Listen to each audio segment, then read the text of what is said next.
নমস্কার, Rishibani institute of Vedic অ্যাস্ট্রোলজির পক্ষ থেকে স্বাগত জানাই আজকের জ্যোতিষ আলোচনায়। আমি শান্তনু আপনাদের সঙ্গে। আলোচ্য বিষয় বিশুদ্ধ জ্যোতিষ এবং এক বিকট যোগ, যাকে আমরা বেশ কিছুদিন ধরে আলোচনা করে আসছি। নাগদোষ বা সর্পসাপ দোষ, সঙ্গে ধনুরাশি বা লগ্নের মানুষজন। কালপুরুষের নবম রাশি এই ধনু, বৃহস্পতির দ্বারা প্রভাবিত হওয়ার কারণে এদের রেসপন্সিবিলিটি, জ্ঞান, তার প্রকাশ ইত্যাদি অনেকটাই বেশি। এদের মধ্যে একটা সামাজিক সমন্বয়ের চেষ্টা দেখতে পাওয়া যায়। ধনুরাশি বা লগ্নের মানুষরা কখনো অ্যাগ্রেসিভ, কখনো ভীষণ ইমোশনাল। এই রাশি বা লগ্নের মানুষদের জন্য নাগদোষ কতটা এফেক্টিভ, তার থেকেও বড় কথা কি এই নাগদোষ, কি এই সর্পসাপ যোগ। সর্পসাপ যোগ বা নাগদোষ এটা জন্মকুণ্ডলীর এমন একটা সমস্যা যাকে আপাত দৃষ্টিতে কোনো সমস্যা বলে মনেই হয় না। সুপ্ত বা গুপ্ত অবস্থা থেকে এই সমস্যা ক্রমাগত আপনাকে ডিস্টার্ব করতে থাকে। সহজ একটা উদাহরণ দিলে বুঝতে পারা যাবে, সমস্ত রকম যোগ্যতা, সমস্ত রকম গুণাবলী আপনার মধ্যে রয়েছে, ভীষণ ক্রিয়েটিভ, ভীষণ ট্যালেন্টেড আপনি, প্রচুর জনসংযোগ আছে, কিন্তু সমস্ত যোগাযোগ, সমস্ত জনসংযোগ থাকা সত্ত্বেও আলটিমেটলি তীরে এসে তরি ডুবল। আপনার সঙ্গে থাকা অন্যান্য মানুষজন, আপনার আত্মীয় পরিজন, কুটুম্ব, সবাই যেখানে সাকসেসফুল হচ্ছেন, আপনি বেস্ট পারফর্মার হওয়া সত্ত্বেও সেখানে আপনি ধাক্কা খেলেন। দ্বিতীয় বিষয়টি হলো, কোনো রকম দোষ আপনি করেননি, পুরো সিস্টেমের মধ্যে আপনাকে দোষী সাব্যস্ত করবার একটা চেষ্টা চলছে এবং আপনি তার দায়ভার ভোগ করতে বাধ্য হচ্ছেন। সিস্টেম আপনাকে সেই দিকে ঠেলে দিয়েছে। সমস্ত সময় সততার সঙ্গে কাজ করা সত্ত্বেও আপনার উপরে দোষের ভার এটা এসে উপস্থিত হচ্ছে। মান সম্মান, যশ, প্রতিপত্তি, প্রভাব সবই নষ্ট হচ্ছে এবং আপনাকে পিছিয়ে আসতে হচ্ছে। অন্যরা জিতছে, কিন্তু সেখানে সবচেয়ে বেশি ক্ষমতাশালী হওয়া সত্ত্বেও আপনাকে পিছিয়ে আসতে হচ্ছে। আপনার মাথার উপরে পা রেখে, বলা যেতে পারে আপনার বুকের উপরে পা রেখে অন্যের জয়ধ্বজা উঠছে। অন্যরা জিতছে, কিন্তু সেই জেতার পেছনে সৈনিক হচ্ছেন আপনি। সেই ক্ষেত্রে কিন্তু আপনার উপরে কাজ করতে পারে এই সর্পসাপ দোষ। জীবনে বারবার ব্যর্থতা। ধনুরাশি বা লগ্নের মানুষদেরকে আমি যতটা আমার এই 23 বছরের জ্যোতিষ জীবনে দেখেছি, তারা কিন্তু সহজে ব্যর্থ হতে পারেন না। ধনুরাশি বা লগ্নের মানুষ তারা সফল, একবার বারবার ব্যর্থতার পরেও তারা হেরে যান না, তারা পিছিয়ে পড়েন, তারা বিফল হন, কিন্তু তারপরে তারা আবার সাফল্য খুঁজে বার করেন।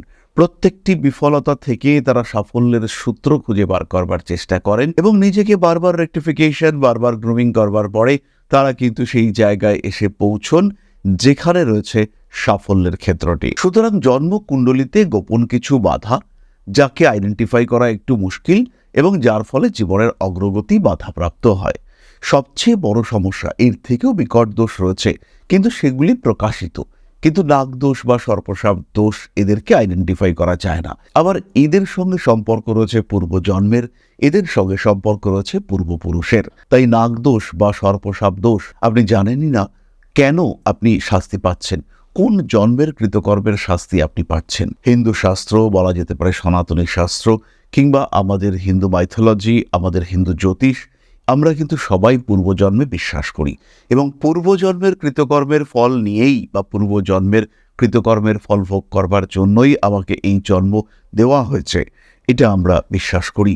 তাই পূর্বজন্ম বা পূর্বপুরুষের কৃতকর্মের ফল যদি আপনাকে ভোগ করতে হয়, আমরা বহু সময় শুনেছি, একটি পরিবারে আমি একবার গিয়েছিলাম, গিয়ে তাদের ইতিহাস জানতে পারি এবং সেই ভদ্রলোকের বক্তব্য হচ্ছে, আমাদের বংশে অভিশাপ লেগে রয়েছে, আমাদের বংশে ক্রমাগত বিভিন্ন ধরনের সমস্যা, এটা ওটা সেটা এরকম বিভিন্ন ধরনের বিষয় লেগে রয়েছে এবং এই বংশ হচ্ছে অভিশপ্ত বংশ। কোনো না কোনোভাবে বিপদ, কোনো না কোনোভাবে সমস্যা, সেটা কিন্তু এই বংশের প্রত্যেকটি মানুষের উপরে রয়েছে। তো কেন এটা? তাদের বক্তব্য হচ্ছে, তাদের কোনো না কোনো পূর্বপুরুষ তারা জমিদার ছিলেন এবং সেই জমিদারি প্রথা চলাকালীন তারা এত অত্যাচার করেছেন, এত হত্যা করেছেন, এত শোষণ করেছেন, তার সাপ নাকি বংশ পরম্পরায় প্রভাবিত হচ্ছে।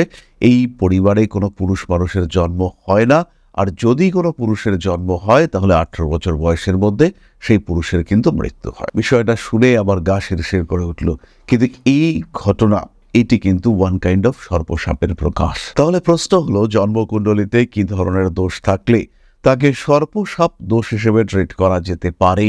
আসুন দেখা যাক শাস্ত্র কি বলছে। রাহু কেতু ইউত চন্দ্র পঞ্চমে নবমে অথবা सर्पसाप समूह योग পুত্র নাশং করোতি সাহা।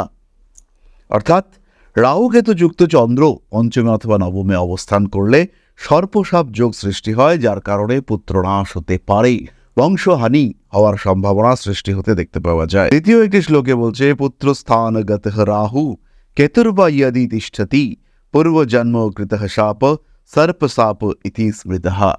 অর্থাৎ পুত্রস্থান পঞ্চম ভাব, সেখানে যদি রাহু বা কেতু অবস্থান করে তবে পূর্বজন্মকৃত সাপ সেটি সর্পসাপ হিসেবে বিবেচিত হয়। সুতরাং সর্পসাপ দোষ সম্পর্কে একটি ধারণা আমরা পেলাম। এছাড়াও আমরা দেখতে পাই যদি রাহু কেতু এরা দুস্থানগত হয়, রাহু কেতু যদি অশ্লেষা নক্ষত্রে অবস্থান করে, অশ্লেষা নক্ষত্র যদি প্রবল পীড়িত হয়, বৃশ্চিক রাশি যদি পীড়াগ্রস্ত হয়, সেই ক্ষেত্রে এই সর্পসাপ দোষ সৃষ্টি হয়। ধনুরাশি বা লগ্নের মানুষদের ক্ষেত্রে এই বংশ, পুত্র, সন্তান, পরবর্তী প্রজন্ম এদেরকে আক্রান্ত হতে দেখতে পাওয়া যায়। ধনুরাশির ক্ষেত্রে আরও একটি বিষয় আমরা দেখতে পাই, জীবনে হঠাৎ অকারণ বিপদ চলে আসে, কোনো রকম কোনো আভাস নেই, কোনো রকম কোনো যোগাযোগ নেই, বিনা মেঘে বজ্রপাতের মতন হঠাৎ বিপদ এসে উপস্থিত হলো এবং জীবনে বিরাট সমস্যা সৃষ্টি হতে দেখতে পাওয়া গেল। এই বিষয়টিকেই আমরা বলবো সর্পসাপ দোষ, সর্পসাপ যোগ। ধনুরাশি বা লগ্নের মানুষদের পরবর্তী যে সমস্যাটি দেখতে পাওয়া যায়, কর্মক্ষেত্রে প্রবল শত্রুতা, কোনো কারণ নেই শত্রুতা হচ্ছে, বসের সঙ্গে আপনার মতের অমিল, মনের অমিল। কে শত্রুতা করছে আইডেন্টিফাই করতে পারছেন না, কিন্তু বুঝতে পারছেন কেউ একজন আপনার নামে কন্টিনিউয়াসলি বসের কাছে বলছে। কর্মক্ষেত্রে সমস্ত রকম চেষ্টা করা সত্ত্বেও পিছিয়ে আসতে হচ্ছে আপনাকে। অশান্তি, জটিলতা, অস্থিরতা গ্রাস করে নিচ্ছে আপনার জীবনের শান্তি, স্বস্তি ইত্যাদিকে। ফলে পিছিয়ে আসতে হচ্ছে আপনাকে, যন্ত্রণা ক্রমাগত বাড়ছে, অশান্তি ফেস করতে হচ্ছে। কিন্তু প্রশ্ন হলো কিভাবে এই বাধা বিপত্তি এগুলি থেকে নিজেকে বার করে নিয়ে আসবেন। ধনুরাশি মূলা নক্ষত্র বারবার সর্পসাপ যোগের শিকার হয়ে থাকেন। ধনুরাশি মূলা নক্ষত্রের মানুষদের এই সর্পসাপ যোগ বারবার পীড়িত করে থাকে।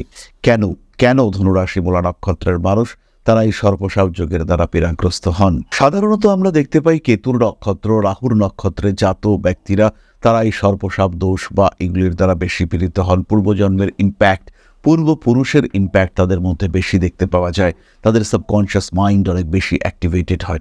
কিন্তু প্রশ্ন হলো, যদি আপনি ফিল করেন এই সর্পসাপ দোষ আপনার জন্মকুণ্ডলিতে রয়েছে, কিভাবে এর থেকে রিলিফ পাবেন? সাধারণভাবে এর কিন্তু সরাসরি প্রতিকার করা যায় না। কোন দিক থেকে ক্ষতি হচ্ছে, কোন দিকে আপনার সমস্যা হচ্ছে, সেই দিকটিকে গার্ড করে পরোক্ষ প্রতিকারের প্রচেষ্টা, এটাই কিন্তু আমরা অ্যাকচুয়ালি করতে পারি। দ্বিতীয়ত আমরা পূজা পাঠ, মন্ত্র উচ্চারণ ইত্যাদির মাধ্যমে আমাদের চতুষ্পার্শ্বে একটা গণ্ডি সৃষ্টি করতে পারি, একটা বন্ধন সৃষ্টি করতে পারি, যার মাধ্যমে আমরা এই দোষের নেগেটিভ ইম্প্যাক্টকে প্রতিহত করতে পারি। এরই সঙ্গে সঙ্গে কিছু শাস্ত্রোক্ত মন্ত্র রয়েছে, সেই মন্ত্রগুলির পাঠ এই সমস্যাগুলি থেকে আমাদেরকে মুক্ত হতে সাহায্য করে। একটি স্তোত্রের কথা আমি বলবো। স্নান করে পরিষ্কার বস্ত্র ধারণ করে শিবলিঙ্গ বা নাগ দেবতার ছবির সামনে বসে দুধ, জল, বেলপাতা, ফুল নিবেদন করুন এবং কন্টিনিউয়াসলি 45 ডেজ ধনুরাশি বা লগ্নের মানুষরা এটিকে জপ করুন, যদি সম্ভব হয় প্রত্যহ 108 বার করে। সবচেয়ে সহজ মন্ত্রটি হলো ওম নমঃ শিবায়। দ্বিতীয় মন্ত্রটি হলো সর্পা পাতালবাসী চ যে নাগা পৃথিবী তলে তে সর্বে মে সদা শান্তিং প্রযচ্ছন্তু নমস্তুতে। এই মন্ত্রটিও অত্যন্ত কার্যকরী, অত্যন্ত পাওয়ারফুল একটি মন্ত্র। এটি হলো ওম নাগরাজায় বিদ্মহে ফণীধরায় ধীমহি তন্নো সর্প প্রচোদয়াৎ। এই মন্ত্রটির পাঠেও কিন্তু আপনি উন্নতি করতে পারবেন এবং ডেভেলপমেন্ট আমরা দেখতে পাবো। ধীরে ধীরে নাগদোষের হ্রাস ঘটবে এবং আপনি ভালো সুস্থ জীবনে পদার্পণ করতে পারবেন। ভিডিওটি শেষ করবার আগে একটি ছোট্ট কথা, আগামী মঙ্গলবার থেকে আমরা প্রত্যেক মঙ্গলবার সন্ধ্যেবেলা লাইভে থাকছি। আপনারা আমাদের ইউটিউব চ্যানেলে কোন সময়, এক্স্যাক্টলি কোন সময় আমরা লাইভে আসবো সেটা জানতে পারবেন। সবাইকে লাইভে অংশগ্রহণ করবার জন্য অনুরোধ জানাই। তাহলে আজকের ভিডিও এই পর্যন্তই। সবাই সুস্থ থাকুন, ভালো থাকুন। মা শ্রী শ্রী আদিশক্তির আশীর্বাদ বর্ষিত হোক আপনাদের উপর। সমৃদ্ধ, আরো সমৃদ্ধ হয়ে উঠুক আপনাদের জীবন। জয় মা আদিশক্তি। নমস্কার।